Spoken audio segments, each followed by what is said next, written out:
시청자 여러분 안녕하십니까? 12월 22일 화요일 생방송 수도권 투데이입니다. 네, 수도권 투데이 수도권 인사이트로 시작하겠습니다. 리서치 배종찬 본부장 모셨습니다. 안녕하십니까? 안녕하십니까? 네. 어서 오세요. 네, 이제 올해도 한 열흘 정도 남았나요? 이제? 네. 얼마 남지 않았습니다. 너무 아쉽습니다. 한 해가 이렇게 빨리 가네요. 네. 글쎄, 정신없었던 것 같아요, 올해는요. 더군다나 그랬던 것 같습니다. 네. 자, 하여튼 우리 시민들의 일상생활, 연말연시를 맞아서요. 우리 시민들의 일상생활을 한번 이 통계를 통해서 짚어주신다고 알고 있는데요. 네, 뭐 내년을 또 의비하는 그 한자성어로 그 교수신문에서는 뭐 혼용무도 이런 얘기를 했다고 하는데 예. 어떻게 보면은 좀 서울 시민들의 삶을 한 해간 어떻게 살아왔는지 우리를 되돌아볼 수 있는 중요한 지표가 아무래도 이러한 어떤 조사의 결과 시민들의 삶을 투영해 본 그런 지표가 될 수 있을 텐데 이 작년까지 우리 시민들의 궤적을 이렇게 쫓아왔던 그런 지표들로 올 한 해를 살아오셨을 것 같은데요. 그만큼 어떻게 보면 이 지표가 너무나도 중요한 것 같습니다. 네. 과연 시민들이 이 대도시의 삶이 얼마 많고 또 외롭고 또 각박한 그런 측면도 있지 네. 않겠습니까? 네. 또 시에서 지원하는 여러 다양한 프로그램을 통해서 우리의 삶에 보다 더 만족하고 사각지대를 돌아보는 것도 있을 테고 나는 어떻게 살아왔는지 남들은 어떻게 살아왔는지를 또 알 수 있는 것이기 때문에 무엇보다도 중요한 그런 지표가 되고 또 지금 시점에 돌아보는 것이 너무 필요해 보입니다. 맞습니다. 그래. 뭐 여러 가지 일상 중에서 먼저 가구원 수에 대한 변화부터 살펴보겠습니다. 인구의 변화와 생활 방식 등을 알기 위해서는 가구원 수의 변화가 참 중요할 것 같아요. 그렇습니다. 이 서울시 정말 지난 수십 년간에 전 세계적으로 주목받는 그런 서울로 거듭 나왔지 않습니까? 네. 이제는 우리 도시의 브랜드도 아이서울요라고 하는 브랜드를 또 새롭게 제시하고 네. 여러 가지 복지, 도로교통 이런 방안을 제시할 정도로 변해왔는데 먼저 제가 그 그래프를 소개해드리기 전에 이 서울의 표준 가구 어떤 모습일까요? 표준 가구라는 건 네네. 어떤 유지된 거죠? 이제 그러니까 각종 데이터를 이렇게 수집을 하고 심층적으로 분석했을 때 아, 우리 시민들의 모습은 대체로 이 정도다라는 것인데요. 가장 표준이 되는 것은 이 49세의 남자. 네. 주로 이제 가구주가 되는 경우들이 또 많지 않겠습니까? 그렇죠. 49세의 이 남자. 그래도 다른 우리가 농촌이라든지 지방에 비하면 아직도 역동적인 서울의 모습을 볼 수가 있거든요. 그다음에 학력적으로는 적어도 서울에서 2년제 또는 다른 지역에서 2년제 이상의 대학을 졸업한 정도의 학력을 가지고 있고요. 네. 평균 가구 원수 지금부터 소개해드릴 텐데 한 2.65명. 그러니까 3명이 채 되지 않는다라는 것은 과거처럼 이 2자녀 이상 정도의 가구가 아니라 이제는 1명 정도의 자녀를 둔 정도의 그런 가구. 어떻게 보면 조금 외로울 수도 있고 그러다 보니까 자칫 부모님들께서 자녀를 돌보지 않으면 일종의 자녀들에게 사각지대가 발생할 수 있는 그런 이 대도시의 어떤 그 위험도 함께 또 설명을 하는 부분이 있을 텐데 지난 10여 년간 서울의 우리 가구원 수는 어떻게 변해왔는지 많이 궁금하실 텐데요. 네. 그 그래프 보시면서 설명드리겠습니다. 2005년입니다. 적어도 2자녀 가까이는 또 됐다라는 이야기가 될 텐데요. 한 자녀는 넘어서서 2005년 3.27명인데 점차적으로 줄어들어 왔습니다. 네. 그러다 보니까 이제 2014년에는 2.65명. 그만큼 저걸 보면서 대도시에서 자녀를 2명 이상 이 키우는 것 그리고 가족을 구성하는 것 자체가 상당히 어려워진 우리 서울시만의 사정은 아닐 텐데 우리 대한민국에 어떻게 보면 어려워진 어떤 상황 경제적으로 자녀들을 여러 명 키우기가 그리고 자녀 한 명 키우는 데 있어서 한 경제연구원의 분석 또는 보건복지 관련 어떤 연구기관의 분석에 따르면 대학까지 3억 정도가 된다고 합니다. 한 사람당. 예, 실제로 들어가는 그러니까 최소 경비만 3억이 들어간다는데 2자녀 이상이면 6억인데 그게 감당이 가능하겠습니까? 그래서 어떻게 보면 저런 어떤 상황들이 나타나는 것일 수도 있는데요. 그러다 보니까 이 가족 구성원 간에도 맞벌이 부부가 될 경우에 아이들이 방치되는 경우. 그렇죠. 지금 최근에 경악하셨겠습니다만은 인천 그 초등학생이 학교도 가지 못하고 이 초등학생이 만 4세의 몸무게인 16kg. 네. 저 같은 사람은 어떻게 설명을 해야 됩니까?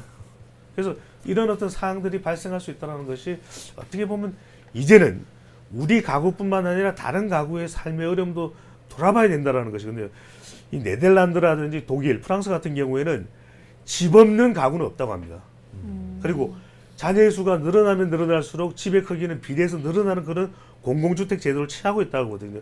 지금 우리 시에서도 여러 가지 노력을 하고 있습니다만 정부에서 또 지원해주고 보조를 맞춰주지 않으면 안 되는 그런 부분도 오늘 분명히 설명드릴 테니까 그런 부분에 정부의 어떤 적극적인 지원, 우리 시민들의 관심이 함께 모아져야 될 네. 것으로 보여집니다.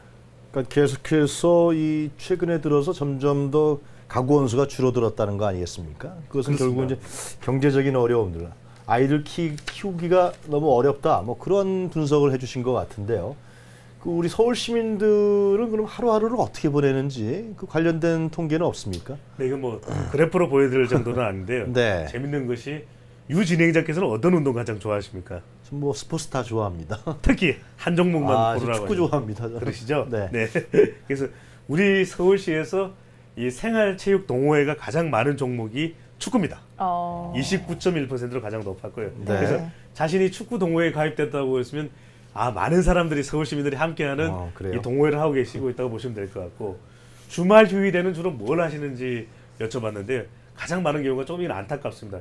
TV라든지 영화 시청, 그다음에 VOD 시청, 이 영화를 이렇게 비용을 조금 지불하고 집에서 보실 수 있는 그런 인터넷 그런 채널들이 있거든요. 그러다 보니까 거의 10명 중에 8명은 TV 시청으로서 시간을 많이 보내시는데 우리 정말 서울 곳곳에 둘러볼 곳이 많거든요. 주말에 좀 추우시더라도 나오셔서 하시면 좋을 것 같고 주 1, 2회 운동을 한다고 했을 경우에 몇 시간 정도를 하시냐고 했더니 한 3시간 정도 우리 시민들께서는 운동하시는 걸로 그렇게 나타났거든요. 주 1회 3시간 한다고요? 그러니까 주 전체적으로 전체적으로요? 한 3시간 정도 평균적으로 하시는 상당히 적은 양 아닌가요? 좀 적은 양이기는 합니다. 근데 네. 이제 경우에 따라서는 연령대에 따라서는 운동량도 또 차이가 그렇겠네요. 나거든요. 그래서 좀 운동이 부족한 인구의 경우에는 연령대에서는 좀 더 운동을 많이 하시는 그런 어떤 좀 이 내년 설계를 좀 해주셨으면 좋을 것 같고요. 장의원님께서는 운동 하실 시간이 시간이 많은데 사실 잘 안 하게 되더라고요. 바쁘시니까 또 시간 내시기 힘드시죠. 그래서 여쭤봤더니 네. 대부분 서울에서의 생활이 이 야근이라든지 젊은 직장인들의 경우에 회식 시간 때문에 운동을 못 하시는 경우들이 많은데 네. 짬짬이 정말 시간을 내서 운동을 하시면 좋을 것 같고요. 마지막으로 이 반려동물을 키우는 가구가 서울에서는 10가구 중에서 이제는 2가구 정도 상당히 비율이 늘어났거든요. 그래서 네. 반려동물을 키우는 여러 가지 또 의미가 있지 않습니까? 그런 순기능은 살리시되 또 다른 시민들에게는 방해가 되지 않도록 또 반려동물 등록도 반드시 하시고 네. 또 반려동물을 키우는 이런 에티켓 그런 부분도 좀 제대로 잘 이렇게 보여주셔서 보다 더 많은 사람들이 만족할 수 있는 그런 시민생활이 되었으면 좋겠다는 생각을 하고요. 우리 시민들, 다른 시민들의 생활은 어땠는지를 조금 한번 엿보시는 것들도 네. 본인의 어떤 생활을 또 어떻게 바꿔나가실지에 대한 계획을 세우시는데 상당히 많은 이 참고가 되실 것 같은데 마지막으로 서울 시민 생활에 이거 하나 소개해드리고 다음으로 넘어갈 텐데 느끼는 자부심을 여쭤봤거든요. 네. 자부심을 서울시민으로서 느끼는 자부심이요? 100점 만점을 했더니 70.6점이었습니다. 꽤 높은 수치 아닌가요? 그렇습니다. 꽤 높은 점수입니다. 보통 우리가 행복이라는 걸 이야기할 때 보통 50점이 안 되는 경우들이 많거든요. 전국적으로. 그런데 네. 서울 시민으로서의 느끼는 자부심, I 서울유. 어떻게 보면 이런 우리의 자부심을 좀 제대로 키워나가는 우리 시민들의 모습을 내년에도 또 기대를 해보겠습니다. 네, 내년에는 조금 더 높은 수치가 나오기를 바라겠습니다. 다시 좀 가구 이야기로 돌아와서 서울 사람들의 가구당 그 소득 비중에 대해서도 이야기를 좀 들어볼까요? 네, 이건 조금 복잡한 설명이 되실 수도 있었어요. 이 그래프를 바로 보시면서 좀 설명을 드리겠습니다. 네. 과연 우리 서울 시민 어느 정도의 경제적인 이 소득을 가지고 계신지 살펴보시게 되면은 가장 많은 비중이 월 가구 소득입니다. 전 가족의 소득이 될 텐데 네. 300에서 400만 원 미만이 이 4가구 중에서 1가구 정도입니다. 그리고 보시면 100만 원 미만이 되는 가구도 6%나 됩니다. 오. 그리고 200만 원 미만도 거의 20% 합해보면 거의 10% 후반 정도에 해당이 되거든요.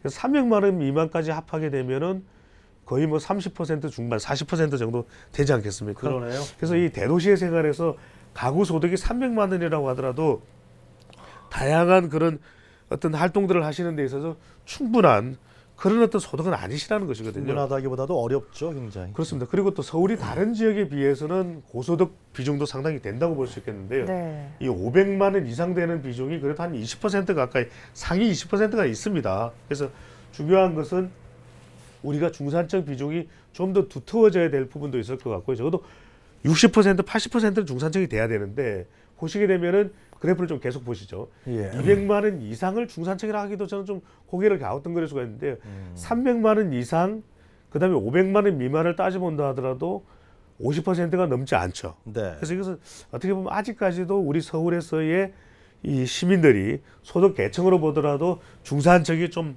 약하다. 허리가 약한 한국 사회가 되고 있기 때문에 보다 더 많은 어떤 가처분 소득, 중산층이 주어질 수 있는 어떤 정부의 지원, 또 우리 시의 어떤 제도적인 정비, 그리고 더 중요한 것은 인식적인 전환은 결과적으로는 우리의 사각지대를 또 해소하고 중산층을 넓히는 방법은 고소득층의 책임입니다. 그래서 아까도 말씀드렸던 그런 네덜란드라든지 네. 독일이라든지 북유럽파의 그런 다양한 공공주택 제도라든지 공공복지 제도가 잘 되는 걸 보면 시민들을 세금을 확실하게 걷는다 그러거든요. 네. 그래서 그런 부분에 대한 보다 철저한 어떤 한국 사회의 어떤 좀 제도적 보완 이런 부분이 적어도 내년에는 좀 이루어지면 좋겠습니다. 네. 보니까 700만 원 이상이 5.2%네요. 그러니까 그렇습니다. 사실상 5.7%, 네. 5.2%. 네. 600만 원 이상을 보면 한 11% 정도, 그죠? 예, 11% 정도. 고소득층이라고 볼 수 있겠죠. 네.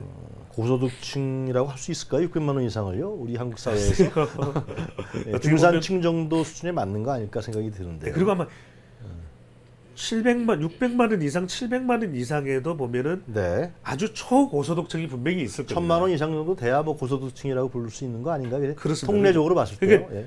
600만 원 이상 또는 700만 원 이상 고소득 중에서도 700만 원 언저리에 머물러도 있겠지만 저 초고소득으로 뭐 매덕 이상 되는 네. 그런 가구들도 분명히 있거든요. 그렇겠죠. 바로 그런 가구에 대한 격차가 선진국의 경우에는 상당히 줄어들어 있는 반면에 우리는 상위 1%가 소유하고 있는 부가 전체의 거의 한 3분의 1 또는 4분의 1 이상 된다는 이야기를 하고 있지 않습니까? 네. 바로 그 부분이 가장 큰 문제인 것 같습니다. 숨겨져 있는 잘 알려지지 않은 VVVVIP 이분들을 뭐 VIP로 불러도 되는 건지는 모르겠습니다만 소고득층 고소득층에 대한 어떤 이 어떻게 보면 우리 사회의 좀 인식 전환 이런 게 좀 필요해 보입니다.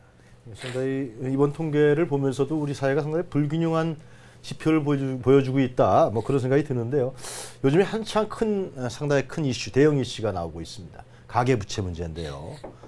이거 천정부지로 속고 있어요. 가계부채가 참 걱정입니다. 그렇습니다. 그러다 보니까 정말 이게 가장 중요한 것이 부채.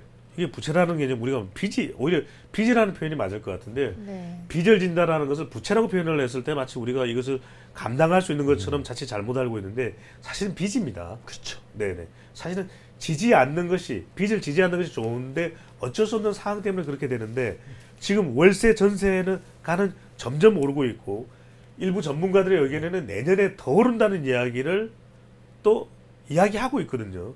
그럴 경우에 이러한 어떤 이 주택 임대 때문에 얻게 되는 부채가 많은 상황에서의 이 문제가 해소될 수 없다라는 것인데 이번 조사 결과 조금이라도 빚이 있는 서울시의 가구가 절반입니다. 48.2%나 되거든요. 어떻게 보면 그렇군요. 정말 100세 인생이 아니라 빚진 인생입니다.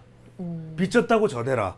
이런 어떤 것이 마치 유행처럼 번질 수 있는 그런 지금 우리의 상황이라는 것이거든요. 네. 근데 가구 부채 같은 경우에 이것이 큰 어떤 부담이 될 수밖에 없는데 부채가 되는 이유들을 한번 살펴볼까요? 네. 부채를 갖다가 가지게 되는 이유들을 보면은 이것이 단순한 어떤 쉽게 해결될 수 있는 그런 부채 부담이 절대로 아니라는 겁니다. 왜냐하면은 가구 부채의 가장 큰 10명 중 6명이 넘는 64.4%는 주택 임차 구입 부채입니다. 그러니까 공공주택 부분이 해결되지 못하니까 이 부분에 있어서 빚을 지는데 빚을 갚을 길은 요원하다는 것이거든요.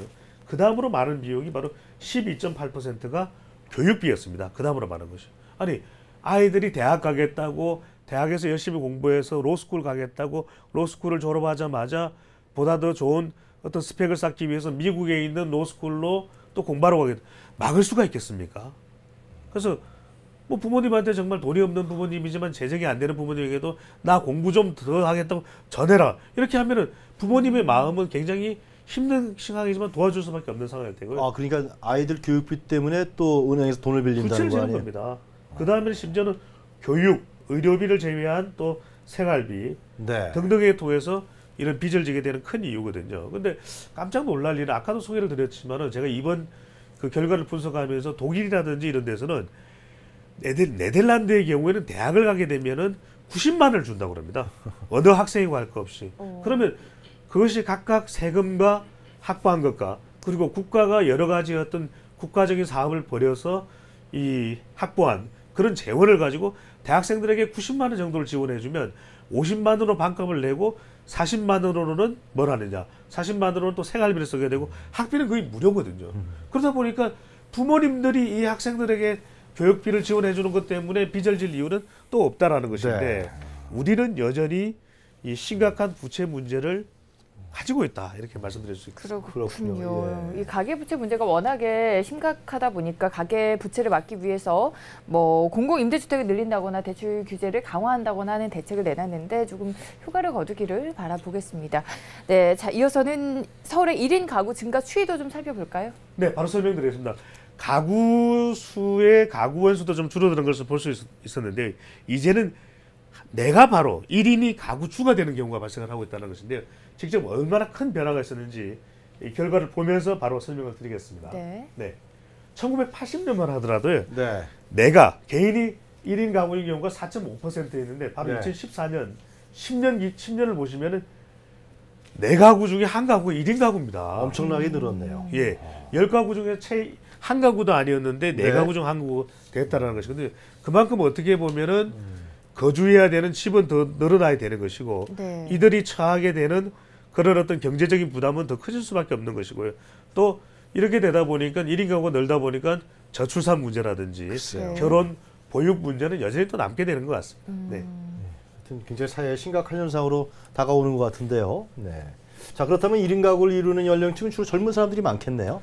그렇습니다. 그렇습니까? 대체적으로 1인 가구들의 연령대를 보게 되면은 네. 과거에는 주로 이제 저희들이 뭐 이 사별하게 되시거나 아니면 연령적인 부분 때문에 고령화됐을 경우에 네. 그렇게 혼자서 사시는 경우들이 많거든요. 자녀들이 다 떠나는 경우에. 근데 지금 2014년 현재 우리 서울시의 현 주소를 보게 되면은 1인 가구의 대부분이 20대 후반과 30대 초반이 가장 많습니다. 그만큼 사회로 진출하자마자 바로 가구주가 되는 현실이거든요. 그렇기 때문에 이들의 어떤 생활고는 다른 시기 또는 다른 지역보다도 더 크다 이렇게 말씀드릴 수가 있습니다.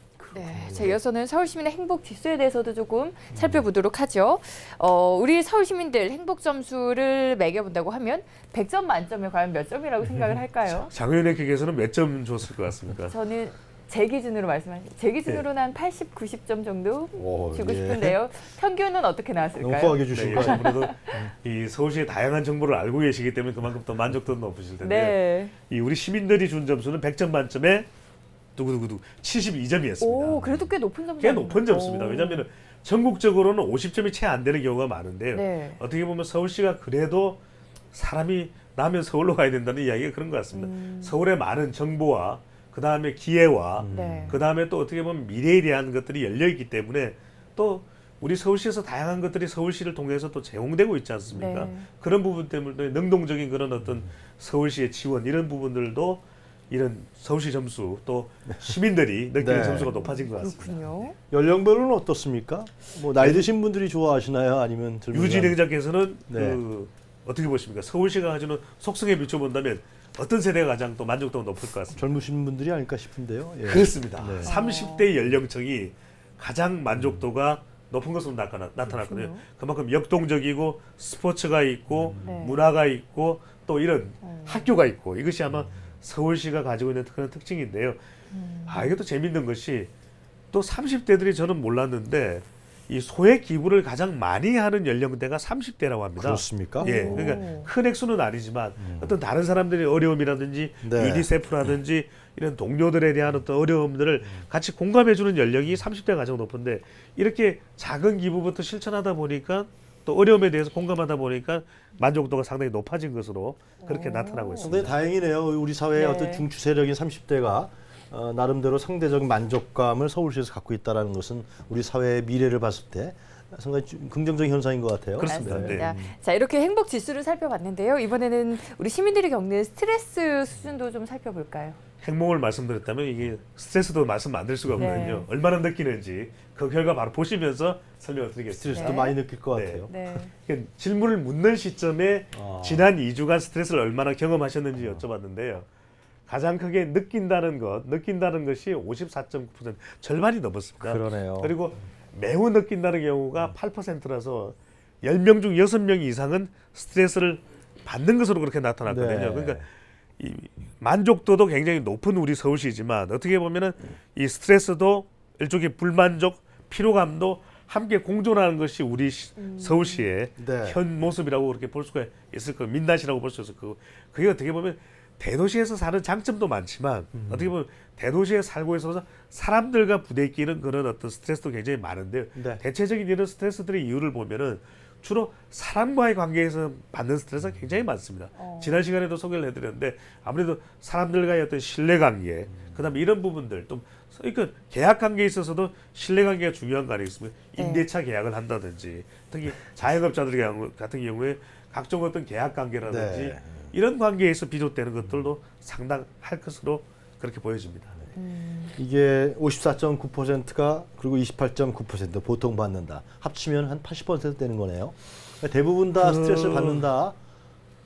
라고 볼 수 있는 것 같은데 연령대별로는 아무래도 또 30, 40대가 제일 많이 받겠네요. 직장 생활들을 하니까. 그렇기도 한데요. 스트레스를 주로 많이 받는 경우들이 10대들이 많이 받는 것 같습니다. 그렇게 가장 많이 나타나는데 받나요? 아무래도 학업에 대한 부담감도 굉장히 크고요. 네. 참 그런 안타까운 것에 일이네요. 비하면 이들을 어떤 멘토링을 해줄 수 있을 만한 그런 사회적인 여건은 많이 되지 않고, 그래서 우리가 어떻게 보면 이런 부분에 대해서 선진국이 가지고 있는 어떤 커뮤니티, 마을의 어떤 그런 협동, 협조제도 그런 부분들도 많이 부각이 되어야 될 것 같은데, 또 스트레스 없는 사회는 없지 않습니까? 네. 중요한 것은 이러한 스트레스를 얼마만큼 완화할 수 있는 장치를 우리 사회는 가지고 있느냐는 것이 중요한데 네. 그 부분이 내년에는 좀 집중적으로 우리가 심혈과 관심을 기울여야 될 것으로 우리 보입니다. 10대들이 스트레스를 가장 많이 받는 연령층이라 그러니까요. 이 우리나라의 왜곡된 교육 현실도 단적으로 보여주는 것 같아요. 네, 안타까운 현실인데요. 자, 그렇다면 끝으로 올 한 해를 돌아볼 때 우리 시민들이 어떤 점에 더 신경을 써야 2016년은 더 행복한 새해 맞이가 가능할지 이 부분도 마지막으로 좀 짚어주시죠. 네, 정리를 해보니까 키워드로는 우리가 이제 가구 원수가 계속 늘어나고 1인 가구가 늘어나니까 아무래도 네. 이 외로움, 그래서 함께하는 그런 문화를 좀 내년에 많이 만들 필요가 있을 것 같고요. 경제적인 어려움은 상존하고 있는 것 같습니다. 네. 그렇기 때문에 나누는 문화를 좀 더 확대해서 네. 말 그대로 상위 1%와 하위 1%가 없는 그런 우리 서울시가 될 수 있도록 뭐 끊임없는 네. 정말 이 기부 나눔의 무한 도전이 이루어지는 2016년 발음을 주의해야 될 것 같은데 네. 병신년이 되는 네. 예, 좋은 한 해가 되는 그런 이 서울시의 모습이 되었으면 좋겠습니다. 좀 전에 네. 우리 배종찬 본부장께서 설명해 주신 북유럽의 네덜란드 같은 국가 이 사회 협력 관계 제도가 잘 돼 있지 않습니까? 상당히 제일 중요한 향후에 우리 사회의 미래 발전 모습이 아닌가 그런 생각도 드네요. 네, 자 이렇게 오늘은 올 한 해 서울 시민들의 생활을 통계로 돌아봤습니다. 내년에는 조금 행복 지수가 더 높아지고 스트레스 지수가 조금 더 줄어들었으면 좋겠네요. 오늘 함께 살펴본 내용은요 서울시 통계 홈페이지에서 확인할 수 있습니다. 오늘은 배종찬 본부장과 이야기 나눠봤습니다. 오늘 도움 말씀 고맙습니다. 감사합니다.